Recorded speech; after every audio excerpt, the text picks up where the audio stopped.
I have a problem with what's going on down there as far as how human beings are getting treated in terms of getting separated from their families and getting, little resources and getting little food supply.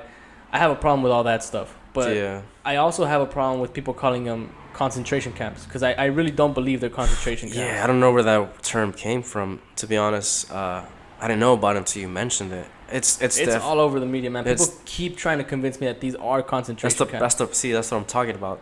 Liberals and conservatives, they're so against each other. They have to use these strong words. Yeah, they're using so much It's inflammatory not language. it's not a concentration camp, man. It's not Auschwitz. It's not Nazi Germany, Yeah. Holocaust. We could all agree that they're terrible, but like I have a problem when you start calling them concentration camps because Yeah. it's in a way kind of disrespectful to the Jewish people that went through that stuff. I remember my freshman year at our university, UCR, UC Riverside. People were just worried, about him winning, But I told everyone for like 9 months, like, dude, don't worry. It's just a political scheme, Yeah. to get the votes. And then after he won, I didn't think it hasn't really been that bad, The one thing I tell people is, presidents don't really affect you in your daily life, You can ask the average person on the street, ask them what Obama did for them or what Trump did for them, and I bet you like 9 out of 10 times they're gonna struggle coming up with an answer. It's your local, representatives and senators that impact you more. Your mayors impact you more than the president, So I was never really too worried about him being elected. Well, one thing that he is doing that is affecting our daily lives is enforcing the immigration policy even more than Obama did. Because he is being more active in terms of deporting people that shouldn't be here. Right. And I have a problem sometimes when people say that it doesn't affect you or like the presidency doesn't affect your day-to-day life, but in a way it kind of does because the people that are currently being deported, they're your neighbors, they're people you work with, they're people you buy from at the store, they're just people all around you that are getting deported. Yeah, to add to that, after Trump passed that policy, my dad comes home and he's like, dude, there was an ICE right here at the supermarket. There it ICE is. trucks. And I'm like, There it is. what are they doing here in the IE? And yeah, but to go back to the detention centers, I don't know, dude. That's just... Yeah, because I kind of wanted to talk about that because that's a lot tough. of people have been approaching me, like not just one or two people, but like multiple amounts of people have been hitting me up telling me like, oh, dude, how could you not call these concentration camps? Like, how could you like see them as just detention centers or like... But these people telling you that, they have a natural bias to them. But Yeah, exactly. Because we're poli-sci majors, we have to look at things from both sides, Yeah, well, the thing is that some poli-sci majors have that biance regardless of what regardless if that's their major. I've experienced that at UCR a lot of, But when I say that I don't see the immigration detention centers as concentration camps, it doesn't mean that I'm unaware of all the stuff that's going on down there. It doesn't mean that I'm like not aware of like the lack of resources or like them being fed little food or them being separated from the children or the parents. That's not what I'm saying. What I'm saying is that they're not concentration camps because there's three distinctions that I like to point out between a concentration camp and then the detention centers. So I have them listed out. The government is not forcibly extraditing people from their homes to these detention centers, or as part of a larger political process, or as part of a wartime effort or a wartime process. And two, I don't think that the immigrants are being exploited for free labor as they were during the Parcero programs, 1950s. Is that what you're talking about? No, I'm talking about like the labor camps that were set up during the World War II. During World War II, Nazi Germany. As part of the Nazi wartime effort. Because what would happen was these Jewish people were sent to concentration camps, and then thereafter were sent to labor camps where they were literally worked to death. Like they weren't fed. They didn't know where they were going though at the time. They just took these Jews and they just started working. Yeah. That's the thing though, because people are talking about them being concentration camps, but to me, what a concentration camp is literally you're going to die, right? Yeah, like you're going to That's get worked to death. You're gonna get starved, and then you're gonna die. Yeah. And like the last thing I say is my third and final point is that the immigrants are not part of this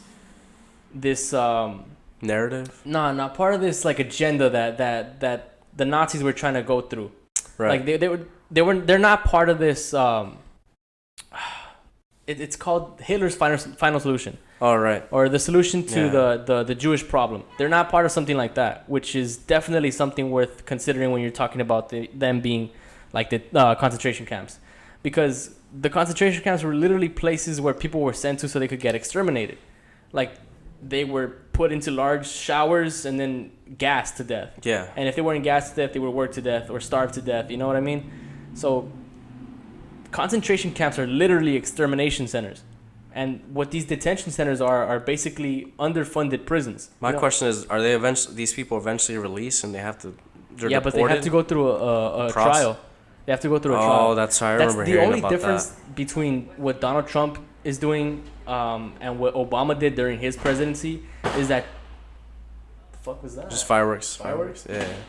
So the only thing that Trump is doing differently is that Trump is treating every person that is going through these borders as criminals. So they have to go through a trial. So they have to all go through this... fuck, that thing's really distracting me. It's all good, bro.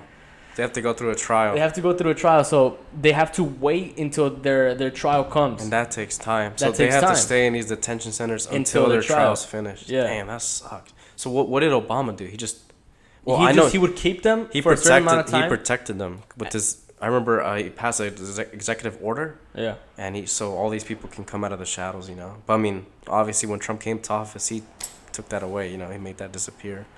What Obama was doing was he kept them in detention centers and then released them back outside of the borders. Okay. What Trump is doing now is he's making them go through a trial. Yeah. Like trying to incriminate them or something that. But to add what you were saying to Hitler's final solution, I'll summarize it really quickly because, I mean, it's long. It's kind of silly why he hated the Jews. So when he was, because he was born in Vienna, Austria. Yeah. He's not even German, he's Austrian. When he was a little kid, or when he was a teen, he wanted to go to this art school. He got rejected. And then he saw his Jewish friends getting accepted. That's where his hatred towards the Jews, you know, began. So then he became like an anarchist, you know, and then eventually was thrown in jail. And in jail, he wrote, you know, Mein Kampf, Mein Struggle. And in that book, he outlined the final solution and how he was going to exterminate this entire race. I also forgot, too, before he went to jail, he served in World War I. So, you know, Germany losing World War I, and they had to pay, you know, Treaty of Versailles, all these war reparations. Yeah. He blamed it all on the Jews, because the Jews were. I mean, it's true if you think about it. If go to Google and look up the most famous Hollywood celebrities, they're Jewish, bro. Jews are like the most powerful people in the world. Adam Sandler's Jewish. Like, there's a list of like 150 A+ Hollywood celebrities. They're all of Jewish descent, dude. Jerry Seinfeld, Adam Sandler. So yeah. Hitler was just pissed off at them, and, you know, once he got into power, it slowly happened how they started to alienate the Jews. Like, they were prohibited from... You couldn't be a lawyer if you were Jewish, or a doctor, or business owners. Like, all those occupations were taken away from them. And then, you know, eventually Hitler became chancellor, and then... But the messed up thing is, like, these Jews didn't know what was going on. They didn't know they were being sent into their deaths. Yeah. So, that's why we didn't know about the Holocaust for a long time, because they were just being, like, kidnapped and... you know, taken to the Jewish ghettos and these concentration camps. And I don't know. That's why when people labeling these detention centers, I'm like, what the heck? I don't know what their agenda is or what their point is. When you hear concentration camps, it automatically triggers this people are gonna fear in your head. People are going to think of Nazi Germany. Yeah, people automatically think, oh, shit, you know, this is real. Like, oh, this is exactly like what was going on during the 1940s, during the 1930s with these concentration camps. It's not like that. But that's not necessarily true. Like, there's very big distinctions. Like, the fact that, what we just said, that concentration camps were literally death camps, where people were hung, people were exterminated through these gas chambers. Assassinated.